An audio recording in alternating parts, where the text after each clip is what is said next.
ह्यूगो सेलेंस्की। ये वो नाम है जिसका किस्सा जुबान पर आते ही लोगों के रोंगटे खड़े हो जाते हैं। कुछ इसे शैतान कहते हैं तो कुछ दरिंदा, क्योंकि जिस तरह इस साइको ने लोगों को अपने लालच में मारा वो सच में रूह कपा देने वाला था।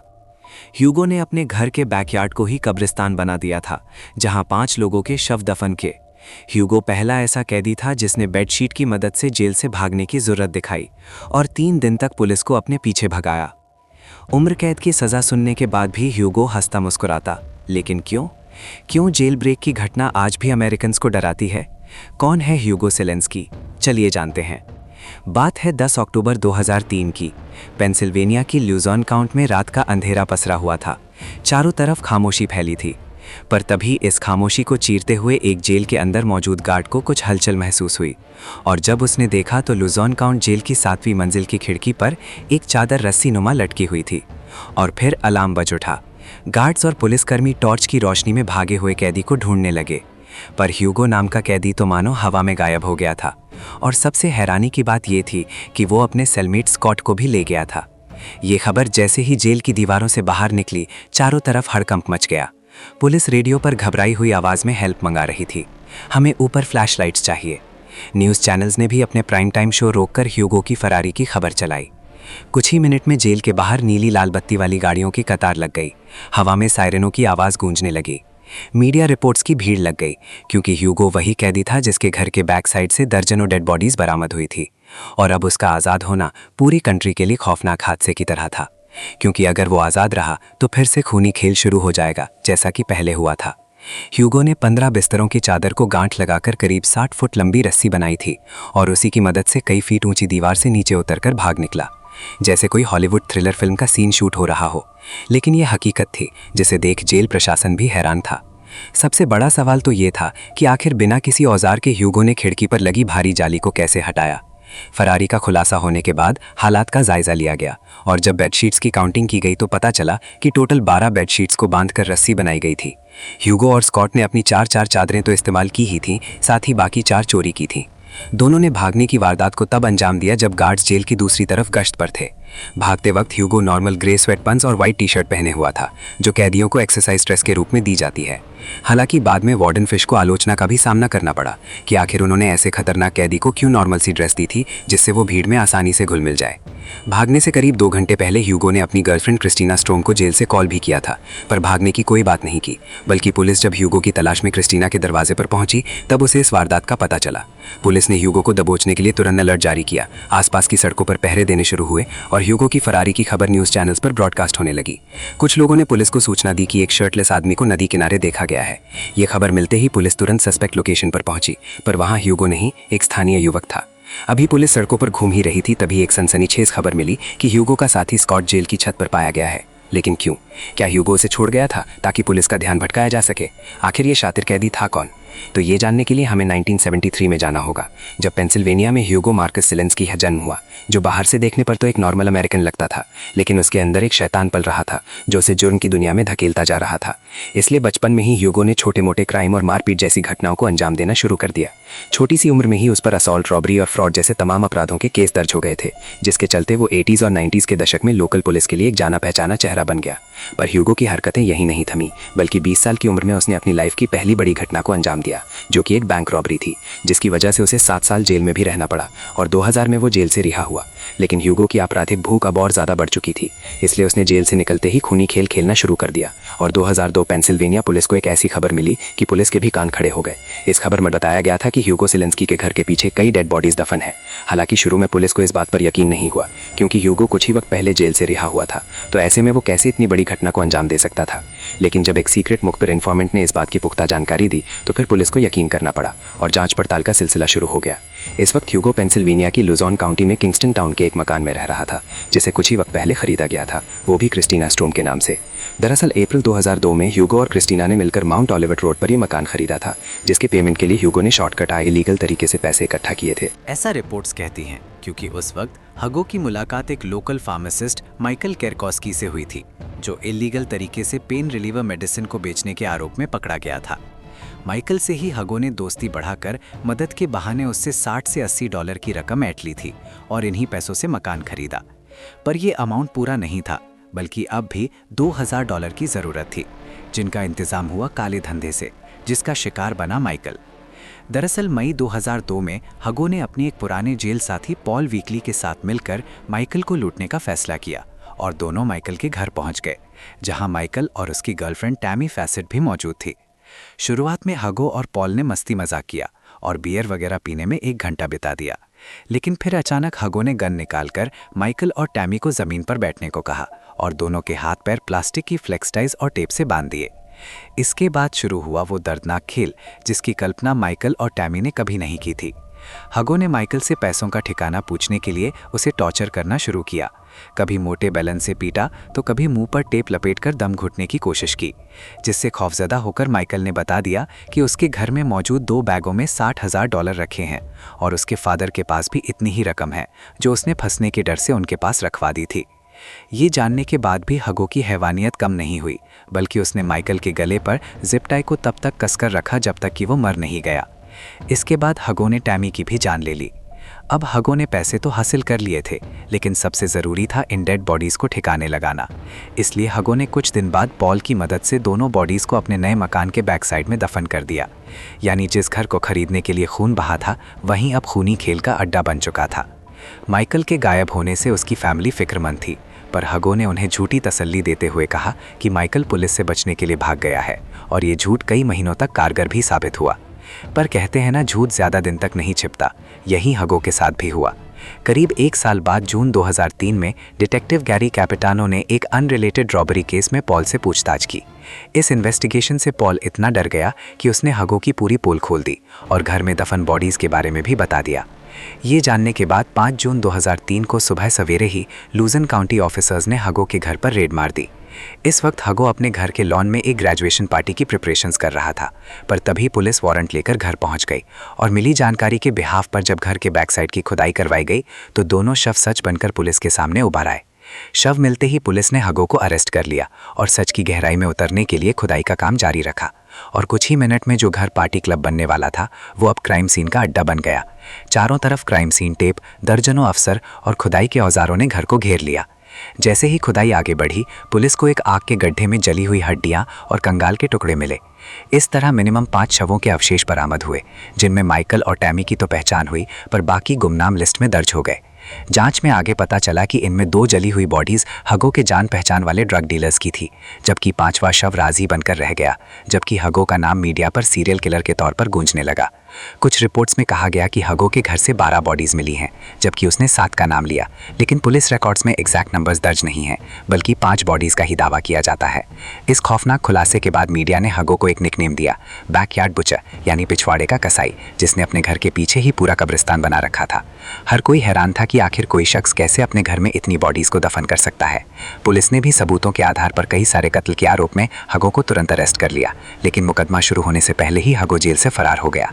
जांच में खुलासा हुआ कि हगो ने उन्हीं लोगों को मारा था जो उसकी करतूतों के बारे में जानते थे, जिनमें मेन विक्टिम थे माइकल और टैमी, जिन्हें पैसों की लूट के लिए मारा गया। हालांकि निशाना सिर्फ माइकल था, पर टैमी भी वहां मौजूद थी, जो हगो के लिए खतरा पैदा कर सकती थी, इसलिए हगो ने टैमी को भी मार दिया।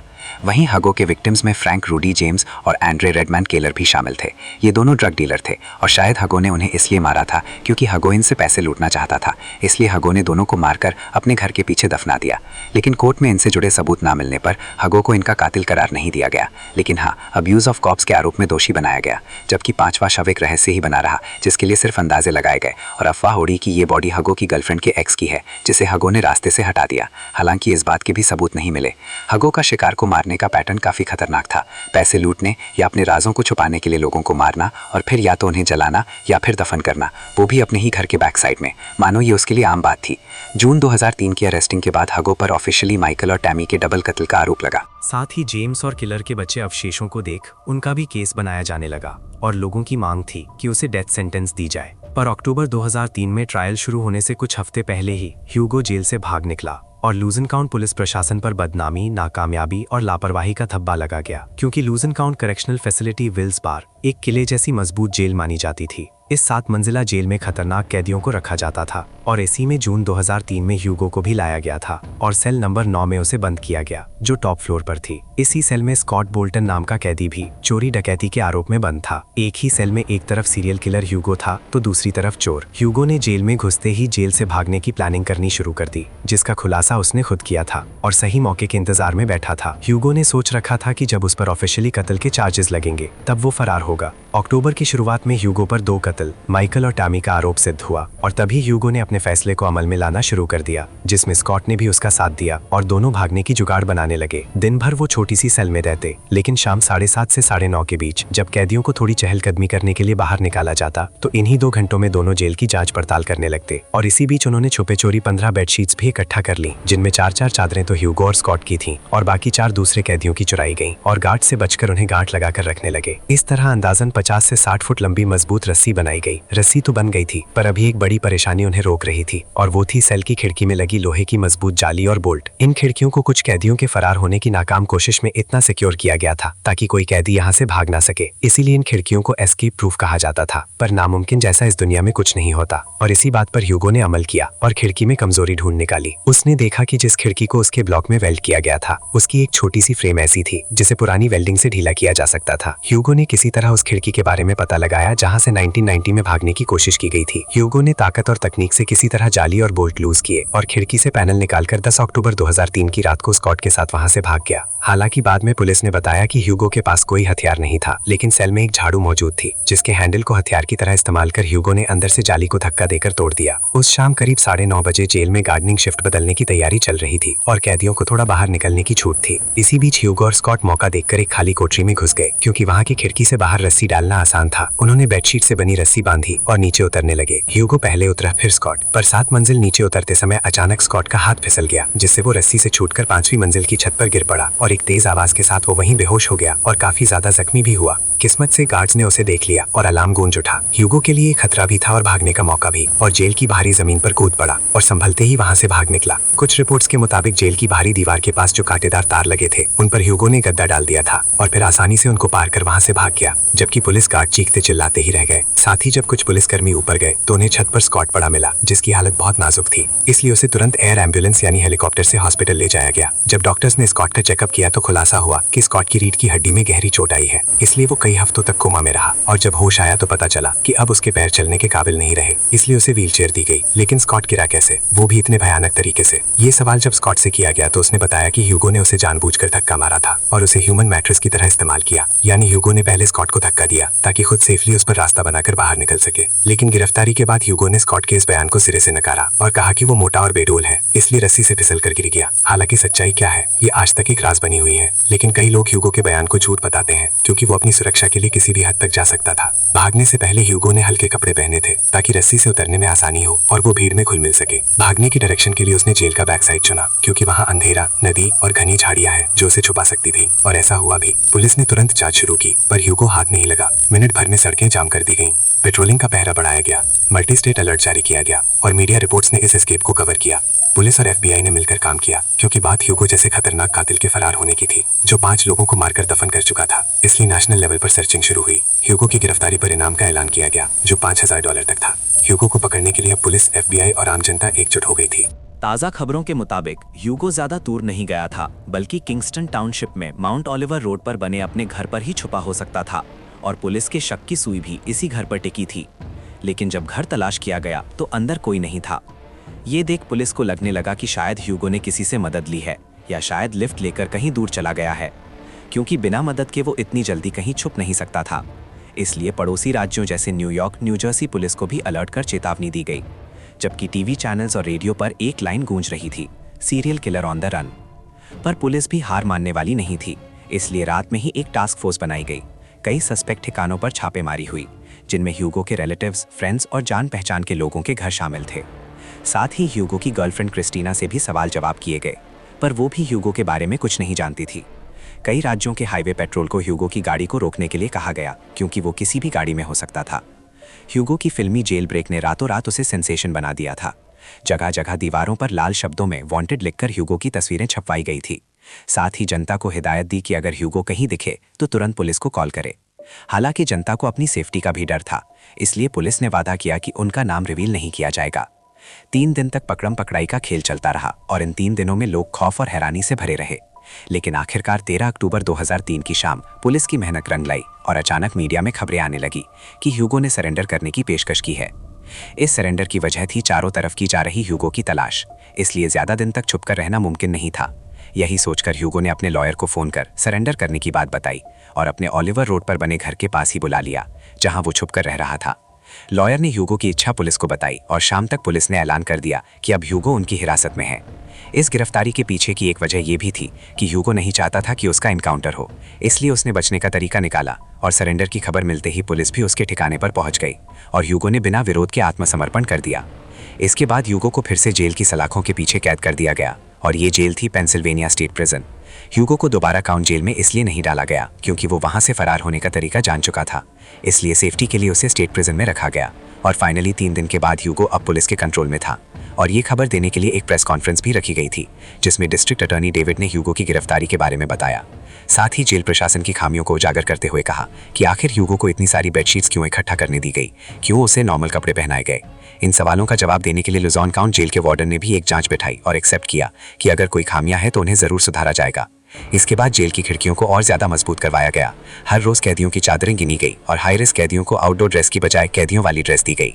लेकिन इन सब में अगर किसी ने कीमत चुकाई तो वो था स्कॉट, जो चलने फिरने की काबिलियत खो चुका था। पर फिर भी प्रशासन ने उस पर रहम नहीं दिखाया, बल्कि स्कॉट के ठीक होते ही ह्यूगो के साथ साथ उस पर भी मुकदमा चलाया गया, जिस पर स्कॉट ने अमेरिकन कॉन्स्टिट्यूशन का हवाला देकर अपने सिविल राइट्स के हनन का भी केस दायर किया, जिसे एक फेडरल जज ने यह कहकर खारिज कर दिया कि वो भी भागने के जुर्म में बराबर का अपराधी था और जो चोट मिली उसका वो खुद जिम्मेदार है। और ये फैसला आम जनता को भी सही लगा। अब हर किसी की निगाह ह्यूगो के ट्रायल शुरू होने पर थी। हर कोई जानना चाहता था कि कोर्ट में इस कैदी को क्या सजा मिलेगी और ये इंतजार लंबा खिंचता चला गया और कानूनी लड़ाई करीब 12 साल तक चली और 2003 में शुरू हुए इस मुकदमे का फाइनल डिसीजन 2015 में आया। लेकिन इन 12 सालों में ह्यूगो ने अपना वो रूप दिखाया जिसकी कोई कल्पना नहीं कर सकता था।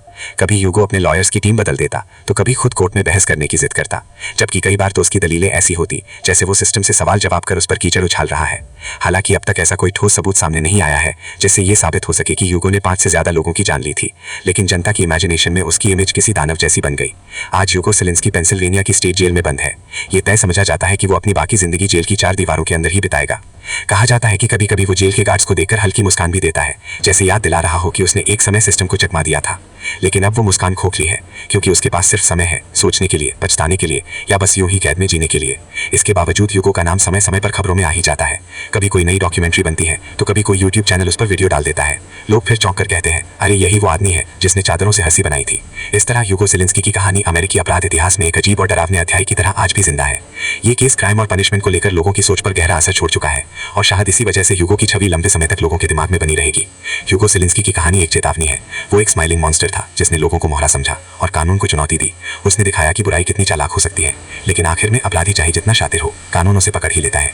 ह्यूगो सेलेंस्की सिखाता है कि कानून को हल्का ना समझो, उसे मजबूत रखो, आखिरकार जीत न्याय की ही होती है। तो दोस्तों, आज के लिए बस इतना ही। आपको ये कहानी कैसी लगी कमेंट सेक्शन में लिखकर जरूर बताएं।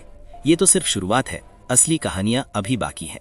ऐसे ही अनोखे किस्से चाहते हो तो द यूनिक को सब्सक्राइब करना मत भूलना। मिलते हैं नेक्स्ट वीडियो में।